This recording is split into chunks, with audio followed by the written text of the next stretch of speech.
Today, we talk about the weirdest books that I have ever read. It's all fiction books. And I have also read a lot of really weird nonfiction, but for some reason, I didn't really want to combine those. So we might in the future also do like a weirdest nonfiction books. But for today, we're doing the top 10 weirdest books that I've ever read. The first one on my list is Rouge by Mona Awad. This book is like a weird Lynchian fever dream. This is the first book I've ever read by this author. She also wrote the book Bunny that I know a lot of people have read that I still have yet to read. I have it on my bookshelf and I haven't got into that one yet. But this one I thought was super freaking weird.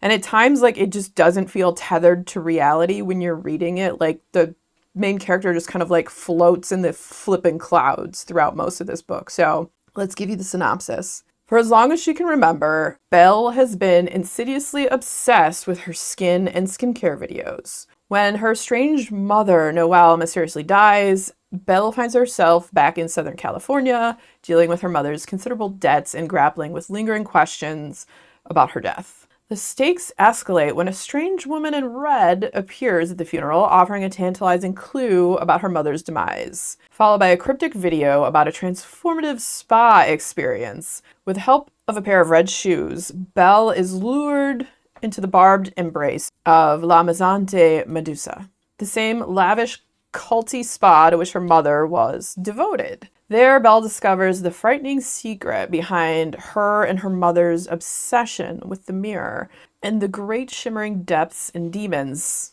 that lurk on the other side of the glass. Okay, so after that one, we have Letters to the Editor of Cthulhu Sex Magazine by Oliver Bear. How did I find this book?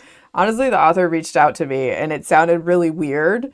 And so I was like, I'm going to read this. I do have a standalone review for most of these books, so I will link those down below in the description too if you want any further information on some of these. These various writings from both the virtual and material world seem to hint at a darkness that is more horrible than we can imagine. Perhaps it has already overtaken us, as some of the writings seem to suggest, and our minds are so clouded that we do not realize it for what it is. How did we let this accursed publishing house exist? There used to be a magazine called Cthulhu Sex, or was there?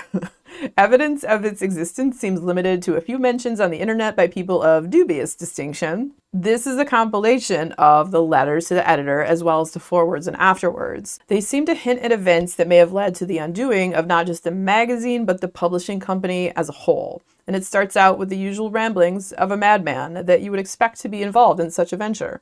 And as the letters progress, they evolve. Or perhaps devolve is a better word, into a Lovecraftian tale about the sacrifices needed to develop a cult following. The letters tell a really weird, effed up story that is unhinged and off the wall, and it's very Lovecraftian, and it's weird as heck. So after that one, we have The Library at Mount Char by Scott Hawkins. This was recommended to me after I did a short video about the absolute weirdest book I'd ever read, which we'll get to. If you've seen the short, then you already know what it is, but shh. Don't tell. Anyways, so The Library at Mount Char. It's very readable. Some of these weird books are like hard to get through and read because they're just like, the stories are not fluid, you know? But this one is very fluid and I couldn't even put it in a category. I was like, is it horror? Is it weird fiction? Is it dark fantasy? What the F is this? So there is a missing god, a library with secrets of the universe, and a woman too busy to notice her heart slipping away. Carolyn's not so different from the other people around her. She likes guacamole and cigarettes and steak. She knows how to use a phone. Clothes are a bit tricky, but everyone says nice things about her outfit with the Christmas sweater over the gold bicycle shorts. After all, she was a normal American herself once. That was a long time ago, of course, before her parents died, before she and the others were taken in by the man they call father. In the years since then, Carolyn hasn't had a chance to get out much. Instead, she and her adopted siblings have been raised according to father's ancient customs. They studied the books in his library and learned some of the secrets of his power, and sometimes they've even wondered if their cruel tutor might secretly be God. Now, father is missing. Perhaps he's dead, and the library that holds his secrets stands unguarded, which is bad news bears. If anyone gets a hold of this, it could destroy the whole world. And with it, control over all of creation. So, as Carolyn gathers the tools she needs for the battle to come, fierce competitors for this prize align against her, all of them with powers that far exceed her own. But Carolyn has accounted for this, and Carolyn has a plan. The only trouble is that in the war to make a new god, she's forgotten to protect the things that make her human. Yeah, this man named Adam Black ends up taking in all these kids who all their parents were killed in this freak accident that was at a park. And he takes them in, and they all have different points of study. Like Carolyn's is language. There's another kid whose is murder and war. Others are like death. Others are the beasts of the field and the air and the sea. And the punishments that are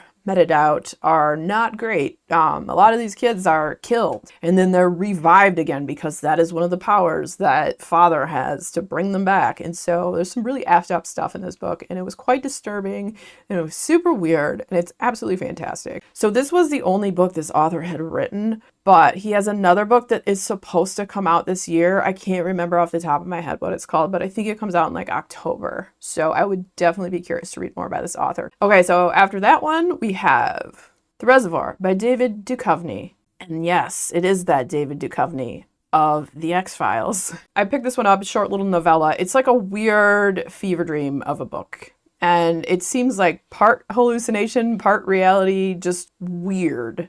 Like at some points you don't know what's dream and what's real. So let me tell you about this. Sitting and brooding night after night, gazing out his huge picture window high above the Central Park Reservoir, Ridley spots a flashing light in an apartment across the park, as if a lonely quarantined person is signaling him in Morse code. And this takes place in the time of when the pandemic hit. So his determination to find out who this mystery woman is leads him on an epic quest that will ultimately tempt him with either delusional madness or the fulfillment of his own mythic fate. Is he a dying man going mad, or an everyman metamorphosing into a hero? Or both? We accompany Ridley as he leaves the safety of his apartment window to save the Fifth Avenue femme fatale and descends into a dangerous, increasingly surreal world of global conspiracies, madness, and sickness of this viral time. As Ridley's actions grow more and more uncharacteristic, he realizes that the key to all the mysteries of now, and even of all history, seem to lie deep beneath the freezing waters of the reservoir. It makes sense to me that David Duchovny would write something really weird because, I mean, he was in X-Files. He was in Twin Peaks. Those are like two of the weirdest series I've ever encountered. So I imagine this is not a surprising thing that he'd write something really weird. Up next, we have Pure Color by Sheila Heti. And I discovered this book. One of my old favorite booktubers who does not make videos anymore, which makes me sad because she was one of my favorites. Allison Pages talked about this book, and so I picked it up. And it's so weird. At one point in the book, you're like a leaf and part of a tree.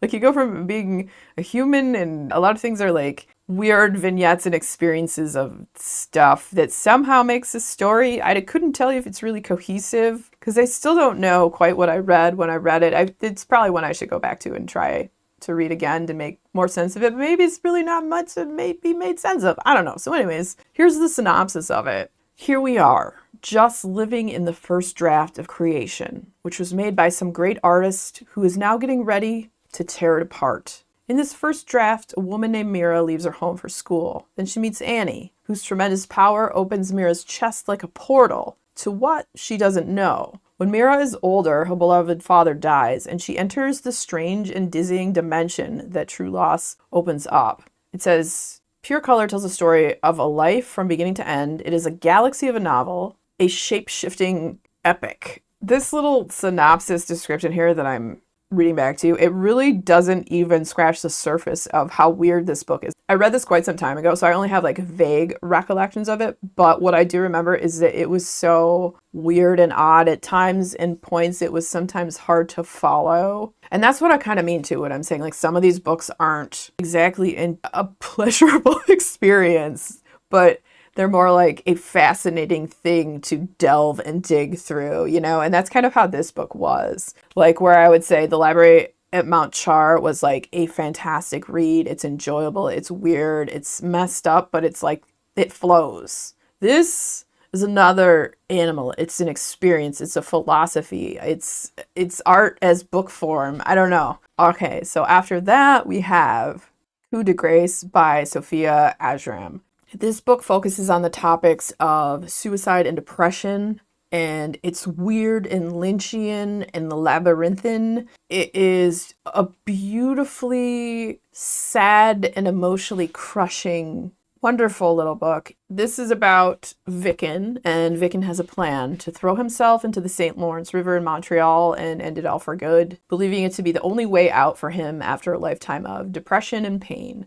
But stepping off the subway, he finds himself in an endless, looping station. Determined to find a way out again, he starts to explore the rooms and corridors ahead of him. But no matter how many claustrophobic hallways or vast cathedral-esque rooms he passes through, the exit is nowhere in sight. The more he explores his strange new prison, the more he becomes convinced that he hasn't been trapped there accidentally, and among the shadows and concrete, he comes to realize that he is almost certainly not alone. And I have a thing, I think, for books that have like these weird labyrinths that people get lost in and can't find their way out of. It's dark, it's heavy, it's emotional, it's very gripping, and it's just a beautifully dark little novella. So after that, we have... Actually, the next two books are by the same author.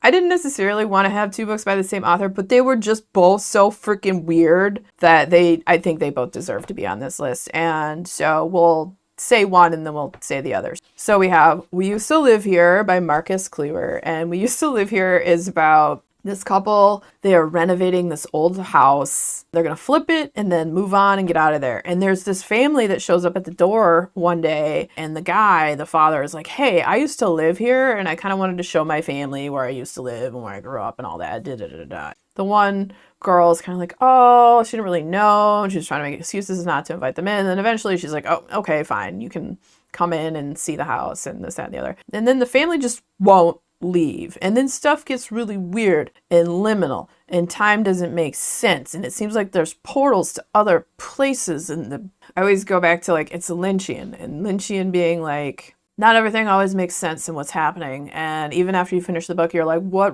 really even happened in this? Did our character end up in another time and place? Is she still there but not there? And like stuff's just super weird. So the other book is the newest one that Marcus Cleaver just wrote, and that's The Caretaker. This follows this girl, Macy Mullins, who's the main character. She answers an ad in Craigslist to go and take care of this woman's husband so she can go and visit her family and see her little nieces and nephews and whatnot. And then when she gets there, she finds out the job is like a whole different animal and not quite what she expected or signed up for. And then there's all this like weird stuff that she's supposed to pay attention to while she's there to make sure like that stuff doesn't go bad. And you have to follow these like rites. So at a certain time of night, I think it's like 3 a.m. to 6 a.m., you have to make sure 2 specific floors that the lights stay off. And if they come on, you have to turn them off within 3 minutes. If you're not able to, something bad will happen that'll escalate it to the next step, where then there's all of a sudden these invasive bunnies. How can bunnies be bad? Well, they are. You don't want them in there, and somehow they manage to get in. If you see them, you gotta throw them out the door. And if you can't, in the time frame you're supposed to, well, you have to do something to dispose of them. If you fail at this, then the visitors come. And who are the visitors? Good freaking question. I still have no idea. I don't know. But they come. They'll knock on the door. You gotta follow them out into the woods, and you gotta calm them down. And if you can't calm them down, you gotta beat them back to the house and lock the doors. Otherwise, something real bad is gonna happen. If this happens, then you're gonna get a phone call from weird strangers who will tell you what to do next. How do they even know to call you? Who the F knows? I certainly don't. But they're gonna call you and tell you what to do next. So maybe don't fail all these things. And the only reason Macy takes this job is because she's taking care of her sister. Their parents are both dead. They're going to be evicted from the apartment they live in and homeless. And this job pays a lot of money, so she's desperate. And even though it sounds really weird and effed up, she takes it. And just weird stuff happens. The ending, I'm still like, what the F happened? But man, I really love how this author writes. He is so weird and not afraid to take you on some over and under and through time rips and portals into other weird places and spaces. All right, next up in our realm of weird is This Thing Between Us by Gus Moreno. Oh boy. Even the cover art gives you the idea that, yeah, this is going to be weird. It was Vera's idea to buy the Itza, which is basically like an Alexa, you know. The world's most advanced smart speaker did not interest Thiago. But Vera thought it would be a bit fun for them amidst all the strange occurrences happening in their condo. That made things worse. The cold spots and the scratching in the walls were weird enough, but peculiar packages started showing up at the house. Who ordered Industrial Lie or giant pink floppy dildos? Then there was the eerie music at odd hours. Thiago waking up to the Itza projecting light shows in an empty room. It was funny and strange right up until Vera was killed, and Thiago's world became unbearable. Pundits and politicians all looking to turn his wife's death into a symbol for their own agendas, a barrage of texts from her well-meaning friends about letting go and moving on, waking to the sound of Itza talking softly to someone in the living room, only nobody's there. And then the only thing left for him to do was just get away from Chicago. So away from everything and everyone, a secluded cabin in Colorado seemed like the perfect place to hole up with his crushing grief. But soon Thiago realizes there is no escape, not from his guilt, not from his simmering rage, and not from the evil hunting him, feeding on his grief, determined to make its way into this world. The things that are haunting him follow him wherever he goes.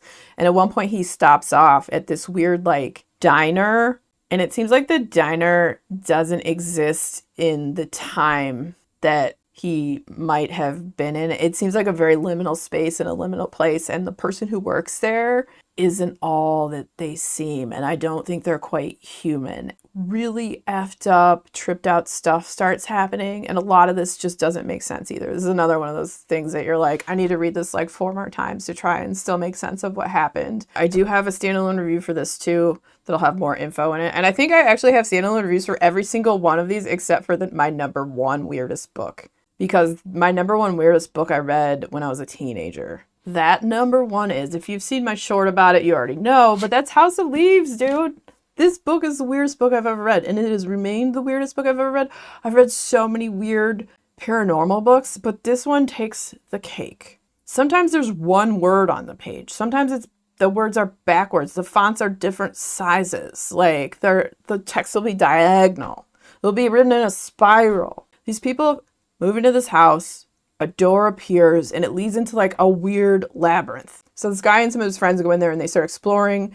Some of them go in and get lost and never return. And it's so just like a weird descent into madness. And just still to this day, one of the weirdest books I've ever read. It's an experience. It's not enjoyable to read. Okay, so it's like the experience of this book is like, let's say you're in a car with someone who's just learning how to drive, and they hit the gas and then they hit the brakes and then they hit the gas and they hit the brakes, and it's like this jerky experience. Well, that's kind of how this book is, but it's so weird. It's the reason I kept going on this. And I need to reread it at some point, whether I do like a vlog of it. I almost never do vlogs, or just reread it and do a standalone review, because I would be curious to re-experience it at some point. But I know, like I said, it's like that such a jerky, like not smooth reading experience. Now I am dying to know, what are some of the weirdest books that you have read? I would love some of your suggestions. Always looking for more weird books to read, whether they're enjoyable or not. Sometimes it's just the experience and the like whole weird psychology and philosophy of delving into some of these weird ideas and concepts that are in books. And sometimes that's where I find some of the most magic inside of a book. The people who wrote these get in some weird mind flow or mind state that they're accessing things that the average bear would not write. And I find that fascinating. Also, if you enjoyed hanging out today, hit that subscribe button, come back, see me again, and we'll talk about more bookish things and weird stuff.